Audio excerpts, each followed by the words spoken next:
Hello, good morning. મારું નામ power મહેક છે. તો આજે હું તમને મમ્મી બની માતૃકા તેના વિશે વાર્તા કહીશ. તો શાંતિથી સાંભળવા મારી વિનંતી.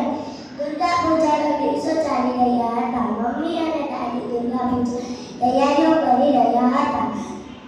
દાદીએ પૂછ્યું કે બહુ તું પૂજાની તૈયારીઓ કર, આ બાળકો મને કંઈક બોલાવે છે. ગટ્ટુએ કહ્યું કે દાદી, દુર્ગા માતા આટલા બધા હાથોથી શું કરતા હતા? દાદીએ જવાબ આપ્યો કે દુર્ગા માતા આટલા બધા હાથોથી ઘણું બધું કરતા. એક હાથે દુષ્ટ રાક્ષસોને વધ કરતા, એક હાથે તેમના ભક્તોને આશીર્વાદ આપતા હતા, એક હાથે જમવાનું બનાવતા હતા, તેમના બાળકોને ખવડાવતા હતા, તેમને સુવડાવતા અને મહાન કરતા હતા. એટલે મમ્મી બોલે કે ગટ્ટુ બોલ, જા કિચનમાંથી પાણી લઈને આવ. ગટ્ટુ દોડતો દોડતો કિચન તરફ જાય છે અને ત્યાં જ નળ ખોલે છે, પરંતુ નળમાંથી પાણી આવતું નથી. પછી તે દોડતો દોડતો આવીને મમ્મીને કહે છે કે મમ્મી, નળમાંથી પાણી આવતું નથી. એટલે મમ્મી કહે છે કે ફરીથી તે જ પાઇપની પ્રોબ્લેમ, હવે મારે પ્લમ્બરને ફોન કરવો જોઈશે. આમ કહીને મમ્મી પ્લમ્બરને ફોન કરે. થોડી વાર પછી પ્લમ્બર આવે છે અને પૂછે છે, બોલો મેમ, ક્યાં છે પ્રોબ્લેમ? એટલે પ્લમ્બર કહે છે કિચનમાં પ્રોબ્લેમ છે. ગટ્ટુ અંકલને કિચન બતાવો, પણ પ્લમ્બર કહે છે ના મેમ, રહેવા દો, હું જાતે ચાલ્યો છું.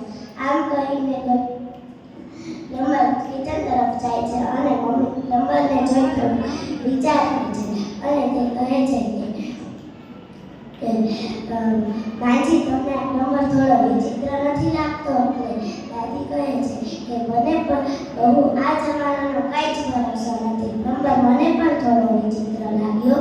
એટલે આમ કહીને મમ્મી કહે છે, ગટ્ટુ ચીકી, તમે બંને જાઓ અને ત્યાં જઈને ઊભા રહો અને જ્યાં સુધી પ્લમ્બર પોતાનું કામ ન કરી લે ત્યાં સુધી ત્યાંથી ખસતા નહીં. એટલે ગટ્ટુ ચીકી દોડતા દોડતા કિચન તરફ જાય છે અને ત્યાં જઈ છે કહે છે કે મમ્મી, ત્યાં જઈને જોવે છે પરંતુ કિચનમાં પ્લમ્બર હોતો નથી. પછી તે બંને આજુબાજુ જોવે અને તે જોવે છે કે બેડરૂમનો દરવાજો ખુલ્લો હોય. પછી તે કહે છે કે લાગે છે આ ચોર છે, ઘરમાં ચોરી કરવા આવ્યો છે. આમ કહીને તે બંને બેડરૂમ તરફ જાય છે અને ત્યાં જોવે છે કે પ્લમ્બર કબાટ ખોલીને બધી જ વસ્તુઓ પોતાની બેગમાં ભરી રહ્યો હતો. આમ જોઈને મમ્મી અને દાદી ગટ્ટુ અને ચીકી જોર જોરથી ઊભો પાડવા લાગે છે અને બોલે છે કે મમ્મી આવો. આવું ચોર કહે છે કે બાળકો, તમે તો મારું શસ્ત્ર છો, હવે જુઓ કે હું આખું ઘર કેવી રીતે લૂંટું છું. એટલે મમ્મી અને દાદી આવું સાંભળીને દોડતા દોડતા બેડરૂમ તરફ આવે છે અને ત્યાં જઈને જોવે છે કે પ્લમ્બરે બંને બાળકોને પોતાના હાથમાં પકડીને રાખ્યા હતા. મમ્મી કહે છે કે છોડી દે મારા બાળકોને, નહીં તો સારું નહીં થાય. પ્લમ્બર કહે છે કે મેડમ, બધું જ સારું થશે. જે પણ તમે તમારા બાળકોને બચાવવા માંગો છો તો ઘરની કિંમતી વસ્તુ બધી જ મને સોંપી દો. એટલે મમ્મી કહે છે કે બધું બેડરૂમમાં છે, તારે જે જોતું હોય તે લઈ લે. એટલે પ્લમ્બર બાળકો સાથે બેડરૂમનો દરવાજો બંધ કરી દે છે અને પછી દાદી કહે છે, બહુ આપણે શું કર્યું? તે આપણે નબળા સમજી છે, પણ આપણે નબળું થવાનું નથી. એટલે મમ્મી કહે છે કે માજી, મને પણ ખબર છે કે ચોરની આ જ નબળાઈ હોય છે કે તે આપણે નબળા સમજે છે. આપણે આ જ નબળાઈનો ફાયદો ઉઠાવીશું. એટલે કહે છે કે તમે પોલીસને ફોન કરો, હું આને સંભાળું છું. આમ કહીને દાદી પોલીસને ફોન કરવા જાય છે અને મમ્મી દુર્ગા માતાનું ત્રિશૂળ લઈને બેડરૂમ તરફ ઊભી રહી જાય છે.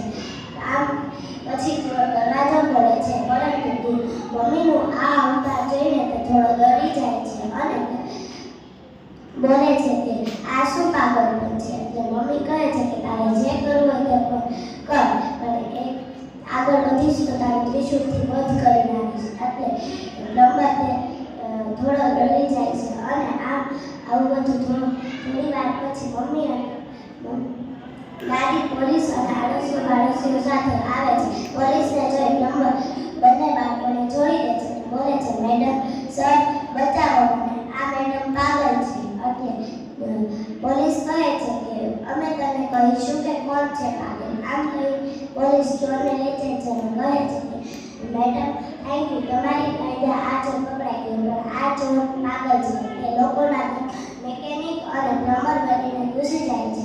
તમારી લીધે આજે આ ચોર પકડાઈ ગયો. હું દુર્ગા માતાને પૂજા કરું છું કે તમારી જેમ દેશની દરેક મહિલા આવી રીતે જ લીડર હોય.